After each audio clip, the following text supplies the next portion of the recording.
అవసరాలతో పరిమితమవుతే చాలా వరకు సరిపోద్ది. కానీ ఎన్ని కోరికలు, ఎన్ని ఆకర్షణలు. వాడు ఎంజాయ్ చేస్తే నేను ఎంజాయ్ చేయాలి. ఒకడితో కంపేర్ చేసుకుంటారు.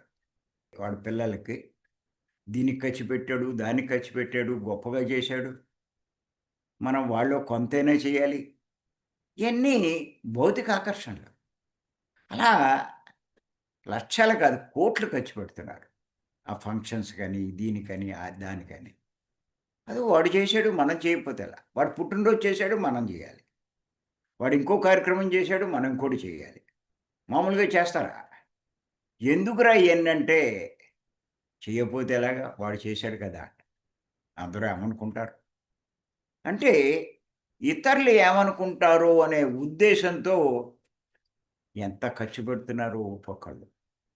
ఎవడేమనుకుంటే నాకేంటి? నా పరిస్థితిని బట్టి నేను జీవిస్తాను. అనుకోగలిగితే ఏ ఇబ్బంది లేదు. కానీ అనుకోలేరు.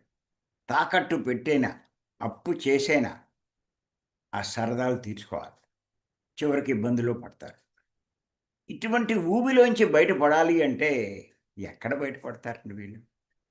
ఒక జన్మ ఏదో రకంగా పూర్తయినా మళ్ళా ఇంకో జన్మ వస్తుంది. మళ్ళా అదేంటి అలాంటి పరిస్థితి. ఇటువంటి పరిస్థితి నుంచి పూర్తిగా బయటపడాలి అంటే ఒక్కటే మార్గం. అదే ఆత్మ సాక్షాత్కారం. ఏ లోటు లేకుండా బతకడానికి. జీవితమంతా కష్టపడతారే. కానీ ఆత్మ సాక్షాత్కారానికి కొంత సమయం కూడా కేటాయించరే. చాలా విచిత్రం. జీవితమే కష్టపడతారు. ఆ శరీరం ఉన్నంత వరకు.